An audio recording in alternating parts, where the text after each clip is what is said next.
Mana nih untuk mencegah perselingkuhan? Yang pertama kaitannya dengan trait dulu ya, bahwa trait atau ciri sikap yang positif yang kita coba untuk bentuk dalam diri kita. Maka kalau kita berbicara ada sikap, ada ciri, ada karakter yang dia jujur, tawakal gitu ya, kemudian dia amanah. Kalau kaitannya dengan khianat ini amanah berarti itu bisa diubah. Maka kalau kita ingin mencegah perselingkuhan, kita ubah sikap, trait kita, ciri-ciri kita.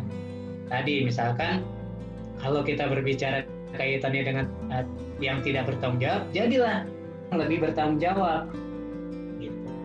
Coba untuk belajar untuk mengambil tanggung jawab. Itu kenapa juga kalau dikaitkan dengan parenting kan, bagaimana orang tua melatih anak bertanggung jawab sejak kecil. Tapi ini kaitan dengan tanggung jawab tadi ya Mas ya. Ketika dalam pernikahan itu koamnya adalah laki-laki. Iya. Yang tanggung jawab ini utamanya adalah pada laki-laki. Sama halnya ketika masalah parenting, pengasuhan, juga pada laki-laki. Ayah ya. Jadi bagaimana peran seorang laki-laki, pasangan tadi suami, ayah, mereka mempunyai tanggung jawab yang berat. Amanahnya tidak hanya sekedar, makanya tadi saat seseorang ingin berselingkuh, ketika dia punya tanggung jawab yang besar, merasa amanah bahwa ini anak-anak istri adalah amanah dari Allah yang harus saya pertanggungjawabkan bukan hanya dunia tapi juga akhirat, maka ini akan muncul tadi sikap yang positif gitu. Kenapa? Dia tanggung jawabnya, amanahnya besar gitu. Jadi meningkatkan kepuasan pernikahan ini dengan cara tadi ya, sikap-sikap kita yang positif ya, tanggung jawab tadi terus diasah. Kalau ada emosi yang baik juga ya. Iya. Emosi ketika ya biasa namanya kadang perempuan kayak gitu ya, nggak tahu dari mana dari angin dari mana tiba-tiba diemin suaminya gitu ya. Nah perlu buat yang laki-laki untuk belajar ini.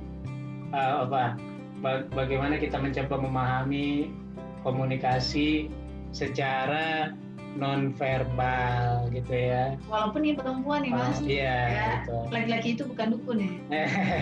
Ini kita harus berbicaranya memang harus dua sisi ya. Iya, untuk yang komunikasi nanti ya. Jadi hal ini bagaimana sikap tadi ya, hal-hal yang untuk meningkatkan kepuasan pernikahan tadi, kembalikan tanggung jawab kita suami ya. Bagaimana kemudian seorang suami itu untuk mau mengambil tanggung jawab dalam rumah tangga, dalam keluarganya, bagaimana kemudian dia terhadap pasangannya bertanggung jawab.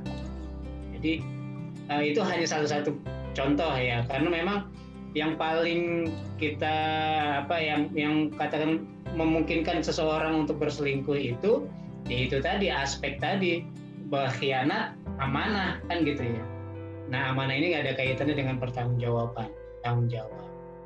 Nah, selanjutnya komunikasi yang sehat ini gimana nih? Komunikasi yang sehat tadi ya, ketika kita mencontohkan ada laki-laki dan perempuan ya, suami istri otomatis ya, bagaimana di sini membangun komunikasi yang sehat di awal pernikahan ya. Tadi kalau bisa ada visi dan misi dalam pernikahan ya. Jadi di awal nikah itu malam pertama. Nah ini mungkin buat yang oke lah, kita mungkin di sini sudah pada menikah ya. Tidak ada kata terlambat untuk kembali memperbaiki visi misi dalam rumah tangga kita. Apa sih visi kita? Kita beberapa kali ngisi seminar training, ketika kita tanya, Cung, siapa yang sudah bicara visi misi di keluarganya? Ternyata nggak banyak ya. Gitu. Padahal ini penting. Kenapa? Karena disinilah dimulai komunikasi yang sehat tadi. Apa sih ini kan kita beda nih. Dulu sebelum menikah, bayangan misalnya suami saya, visi saya begini, saya sendiri visi saya begitu. Ketika sudah menikah, itu kita tidak bisa masing-masing, tapi harus menyatukan. Nah, di sini pentingnya komunikasi yang sehat tadi. Saling bisa menyampaikan, ini saya ketika mau nikah, tujuan saya begini. Tujuannya apa? Tentu dalam rangka untuk ibadah pada Allah. Nah, kemudian misinya apa? Ditulis, kalau bisa begitu ya. Dan yang memimpin ini, Mas, bagusnya itu adalah laki-laki. Laki-laki. Karena memang dia adalah qawam. Ar-rijalu qawwamuna 'alan nisa, kan begitu ya. Qawam itu ya memang dia harus memimpin. Tapi ini juga perlu hati-hati buat perempuan yang misalnya lebih dominan ya. Jadi ini buat ibu-ibu, para istri yang lebih dominan dalam rumah tangganya. Bagaimanapun suami kita itu adalah qawam. Sehebat apapun kita, entah itu kita mungkin dari segi gelar lebih dari suami kita, atau pengetahuan kita, pendidikan kita lebih dari suami kita, tetap hormati dia. Bahkan bisa jadi penghasilan yang lebih. Ya, bisa jadi penghasilan juga, karena memang perempuan terkadang ketika dia sudah merasa hebat, baik dalam ilmu ataupun dalam segi keuangan dia lebih banyak, itu biasanya cenderung untuk bisa memerintah lebih lebih dominan sekali gitu dalam rumah tangga. Nah, ini perlu buat kita, kehati-hatian kita sebagai seorang istri untuk tadi bisa mengimbangin ini. Dan suami tadi yang seperti dikatakan oleh suami saya, dia bagaimana seorang laki-laki bisa menjadi qawam tadi, upgrade dirinya gitu ya. Gak hanya udahlah nggak penting itu. Padahal komunikasi ini yang menjadi akar permasalahan dalam setiap rumah tangga tadi. Hampir semua masalah pasangan yang masuk ke kita, itu pasti ada masalah komunikasi tadi. Pasti. Gitu. Ketika kita menangani masalah-masalah dalam rumah tangga yang pasangan ya, yang masuk ke kami itu banyak sekali ya. Bagaimana ternyata kenapa tidak adanya keharmonisan dalam rumah tangga. Tadi masalah kepuasan, misalnya ada dia mempersalahkan pasangannya, ada bau di badannya gitu. Akhirnya apa? Di kantor ketemu dah tuh ya dengan pasangan, entah perempuan atau laki gitu ya, wangi semua. Akhirnya ketika sampai rumah, ini buat para istri sampai rumah ya, kalau misalnya suaminya pulang, usahakan ganti ya baju, wangi lah gitu ya. Karena bagaimanapun laki-laki itu dengan penciuman tadi itu bisa merangsangnya gitu. Ada aspek-aspek manusiawi lah. Ya, ada aspek manusiawi di sini. Dan itu penting perlu kita perhatikan. Dan sama halnya ketika laki-laki ketika dia pergi keluar, wanginya jangan sampai rumah misalnya ada yang malas mandi gitu ya. Nah, itu juga jadi masalah dalam rumah tangga gitu. Terkadang itu hanya diamkan apa yang kita suka. Ini saya sama suami saya juga, apa yang kita suka, apa yang tidak kita suka kita sampaikan gitu ya. Misalnya untuk ya masalah parfum saja, saya nanya sama suami saya, Mas, ya, kalau yang kayak gini kamu suka nggak? Karena kalau saya secara pribadi nggak suka yang terlalu menusuk. Iya, misalnya karena suami saya alergi juga sama yang terlalu tajam wanginya gitu ya. Nanti dia malah bersin-bersin terus gitu. Makanya saya sampai bilang, Mas suka yang wanginya kayak gimana gitu. Jadi bukan kita mentingin, ini wanginya enak loh, tapi suami kita nggak nyaman, buat apa? Kita mau wangi di depan suami atau orang lain kan gitu.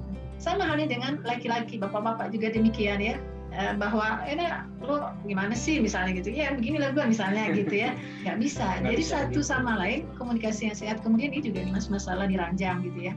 Karena ini mungkin sebagian orang menganggapnya tabu. Saat misalnya laki-laki sudah puas dan yang perempuan belum puas, akhirnya kan orang ada yang libidonya itu lebih tinggi ya Mas ya. Jadi tidak hanya laki-laki, tapi perempuan juga ada. Ya, kami juga kasus-kasus yang di kami, sehingga suaminya kagetnya kok begini banget istri saya gitu ya. Kita sampaikan bahwa memang kebutuhan dia itu lebih dari wanita yang kebanyakan misalnya gitu ya. Dan ini harus diseimbangin. Jangan sampai nanti menuntut saja gitu ya. Misalnya laki-laki puas sendiri, yang perempuannya tinggalin gitu ya. Ini perlu komunikasi tadi. Dan bagi yang perempuan, maaf nggak usah malu menyampaikan. Misalnya, saya suka kamu caranya begini, saya akan puas. Itu nggak usah tabu gitu. Kita kan kebanyakan lucunya di situ ya. Gilirannya sama pasangan nggak terbuka, tapi di luar pasangan ngomong gitu ya.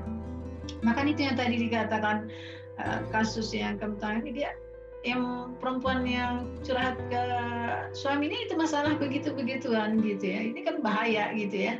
Bukan terbukanya sama orang lain. Kecuali dengan profesional tadi ya, untuk menyatukan. Kalau di kita ketika ini juga buat teman-teman yang ingin membantu masalah pasangan dimanapun berada ya. Ketika ada satu pengaduan yang masuk ke kita, entah itu dari yang laki atau perempuan, itu harus ada keseimbangan informasi. Tidak bisa dari satu Tidak pihak. bisa dari satu pihak saja gitu ya. Sehingga ketika ada yang sampai ke kita, si A nih udah ngomong, pasangan yang lain ini kita coba tabayun, kita klarifikasi, Nah, kita tanya. Mumpung gitu ya. mengingatkan itu ya, karena memang banyak orang di luar sana yang sebenarnya niatnya membantu baik ya, tapi caranya belum tepat. Kami ketika menjadi konsultan pasangan, ini menempatkan diri netral, harus objektif, sehingga informasi digali dari dua pihak, dari semua pihak bahkan. Tidak bisa hanya tiba-tiba satu orang perempuan hadir di ruang konsultasi kami, kita percaya sepenuhnya begitu ya, atau tidak mengambil informasi dari yang lain. Atau yang laki-lakinya saja. Atau laki-lakinya saja yang ketika dia datang, kemudian kita hanya mengambil informasi dari dia. Nah ini mohon maaf, karena memang kalau di luar sana kan mereka tidak memiliki kemampuan untuk ya tadi konseling gitu kan ya. Maka ya sebatas kemampuannya itu pahami ada kelemahan, sehingga baik ketika ada kawan yang sudah dalam posisi yang betul-betul sulit, disampaikan kepada dia, sarankan kepada profesional. Karena memang dalam profesional ini kita harus objektif dan tidak bisa membela salah satu pihak sesuai dengan tadi yang dikonselingkan, yang disampaikan, di cross check. Karena ini kan terkadang ketika seseorang ingin membantu cuma hanya dari salah satu pihak, apa yang terjadi? Menyalahkan pihak yang lain ya. Menyalahkan pihak yang lain, dan ini tidak baik untuk diri orang yang kita bantu ataupun untuk kita. Dan apalagi kasus-kasus kalau misalkan yang ada bermasalah ibu-ibu curhat ke ibu-ibu, udah deh tuh bapak-bapaknya jadi musuh bersama gitu. Kita sudah yang bapak-bapaknya juga ya. Begitu ya. Sama bapak-bapak juga tadi mimpinya lebih ya, apalagi tentang perempuan ya. Nah, lanjut nih, with time ini gimana? Ada kan waktu berdua tadi ya. Ini mungkin yang kita ingin tadi waktunya ingin jalan berdua, atau tadi kita punya waktu ya mungkin kalau misalnya anak-anak sudah tidur, ya mungkin tantangan ya, terutama yang anaknya ada misalnya kecil-kecil gitu ya. Ini pesan saya juga, ketika seorang suami istri misalnya ingin melakukan ya hubungan suami istri itu jangan, bahkan dalam Islam pun diingatkan ya, nggak ada bayi di situ gitu. Makanya perlu tadi ya kalau bahasanya harus lebih pinter lah gitu ya. Mumpung ingat tuh, karena kita kadang-kadang orang tua di luar sana memahami bayi kan nggak ngerti apa-apa, akhirnya di kamar mereka melakukan hubungan suami istri, padahal di situ ada bayi. Itu nggak boleh gitu. Boleh gitu ya. Dan ketika me time ini kita juga bisanya mencari tadi ya waktu, makanya perlu tadi teman. Kalau mesti punya saudara, mertua, orang tua keluarga di dekat, yang dekat itu lebih mudah ya. Titipin, percayakan juga kepada mereka. Misalnya nonton, ya kadang saya ini sama suami Ainun Habibi itu ya, itu yang dulu ya, atau KCB dulu ya ketika Cinta Bertasbih.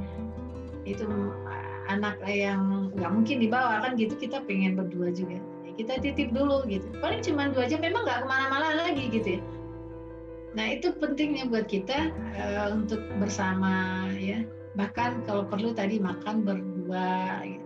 Nah kalau misalnya dengan pasangan sendiri kita tidak bisa membagi tadi waktu, makanya tidak aneh ketika ada soalnya ketika klien kita juga ya, kenapa suaminya selingkuh, dia sabu karena ketika sudah di rumah itu kan suaminya itu nggak nyaman gitu, misalnya diledekin sama anaknya, ayah pacaran ya sama ibu gitu ya, akhirnya dia nggak nyaman, dia misalnya pegangan gini begitu ya, suaminya merasa nggak nyaman, akhirnya carilah perempuan lain di luar, dilakukannya di luar malah gitu ya.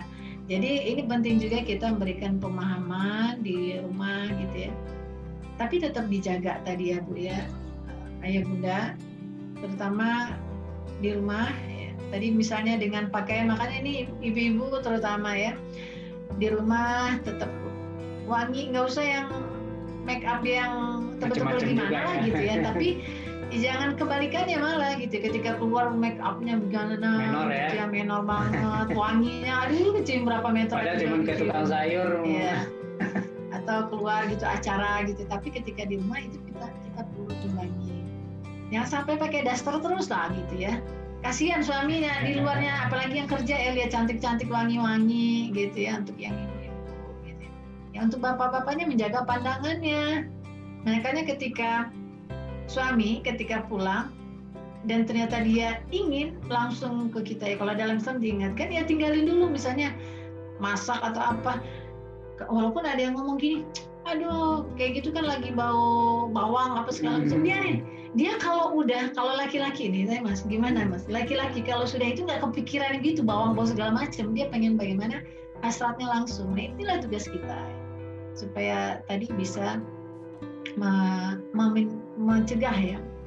Dan kalau kaitannya dengan we time, ada mungkin yang memang dia bukannya juga nggak mau berduaan bersama-sama, tapi memang misalkan keterbatasan waktu, maka balik lagi ada konsep quality time ya. Yeah. Kalaupun misalkan ada waktunya, tadi misalnya kita kalau nonton kan juga habis itu nggak ngapa-ngapain, karena memang nitip anaknya juga nggak mau lama-lama kita, ya 2 jam cukup. Dan itu berkualitas buat kita ketika misalkan kita nonton bareng, betul-betul memanfaatkan waktu yang hanya 2 jam itu, mungkin nanti hanya 3 jam, tapi itu menjadi sesuatu yang betul-betul berkualitas. Di luar misalnya makan apa namanya? Enggak, ya makan entah di warung apa gitu ya, di restoran berdua, kalau misalnya uangnya lagi pas-pasan akhir bulan nih misalnya, udah di apa namanya di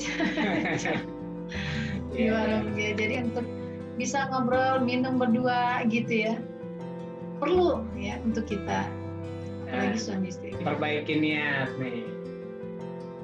Siapa nih?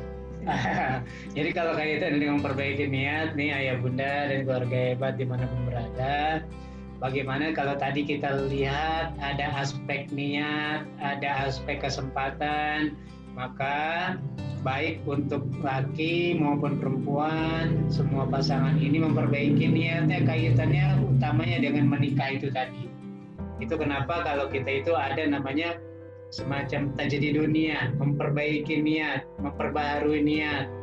Memperbaiki niat tadi, kalau misalnya udah muncul hal-hal pikirannya ya, itu kembali lagi bahwa kita menikah dalam tujuannya apa. Ketika kita melihat pasangan kita yang tentu ketika sudah menikah itu akan kelihatan kekurangannya. Nah disinilah pentingnya untuk senantiasa memperbaiki niat. Ketika melihat suami saya kok kurang gini, kurang romantis misalnya, suami Anda misalnya ada yang kurang romantis, atau kok komunikasinya begitu ya, ini perlu memperbaiki. Disinilah ini pentingnya niat. Ini adalah merupakan ibadah buat saya. Bagaimana saya pendekatan kepada suami, lebih sabar mengingatkan dia gitu.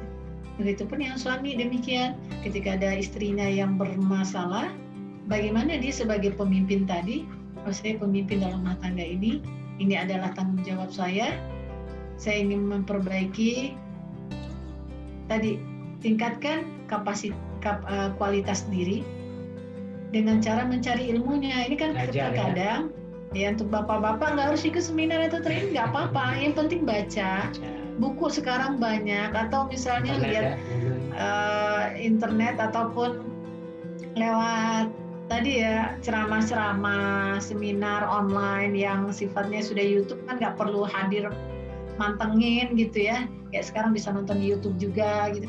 Ini bisa, sebenarnya fasilitas sudah banyak. Tinggal tadi karena kesadaran dari pihak ya, kalau misalnya tadi pasangan masing-masing untuk mau memperbaiki diri, memperbaiki niat tadi.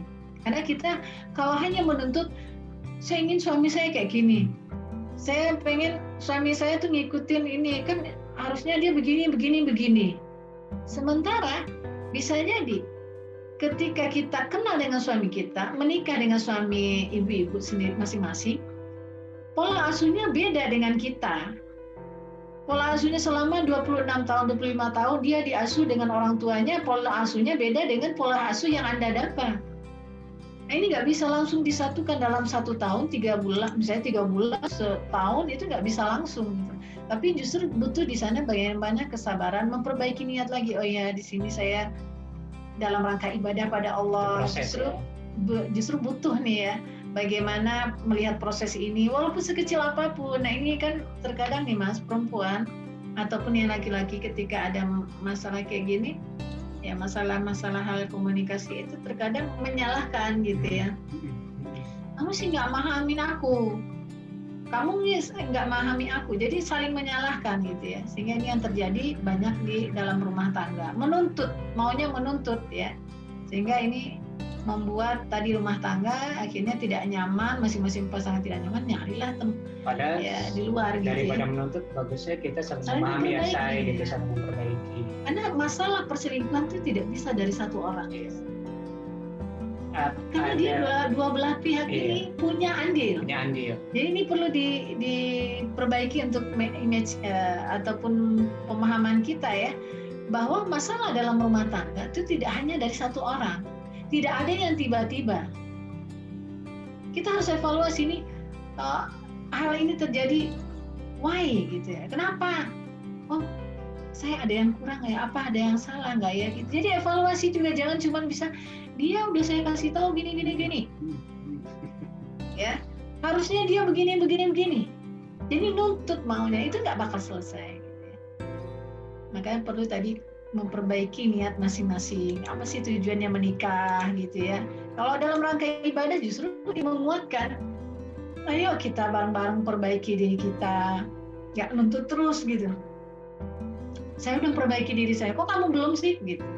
Oh, itu kalau udah nggak ada itu. Dan jangan dihitung nanti menang kalah ya. Iya. Artinya kamu begitu, bang saya nggak bisa misalnya gitu ya. Itu udah kacau tuh udah begitu. Nggak bakal bisa akur gitu ya.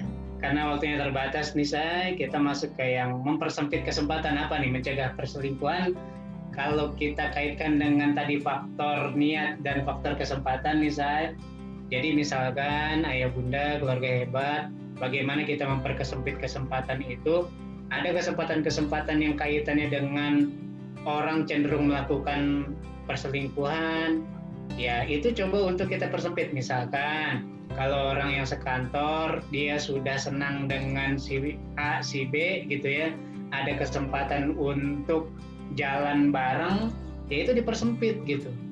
Jangan justru mencari kesempatan gitu. Apalagi kalau kasus-kasus ini memang terjadi untuk orang-orang yang satu kantor gitu kan ya, teman kantor. Ya ini coba untuk terus kan nggak hanya kantor ya, bukan hanya yang terjadinya perselingkuhan itu ada yang lewat reunian. Oh iya. Ada yang lewat grup, lewat grup. Ketika awal-awal WA ada tuh ya, Gus, FB baru muncul, itu banyak perselingkuhan terjadi karena tadi lewat chattingan tadi ya. Nah itu persempit kesempatan untuk kayak tadi itu, Say. Jadi kalau misalkan kita udah di grup itu misalkan ada mantan, misalkan gitu kan ya, ya kalau memang nggak kuat mendingan nggak masuk di grup itu daripada kan gitu kan. Tapi kalau misalkan memang bisa pasangan kita relatif mempercayai kita, ya jangan dipercaya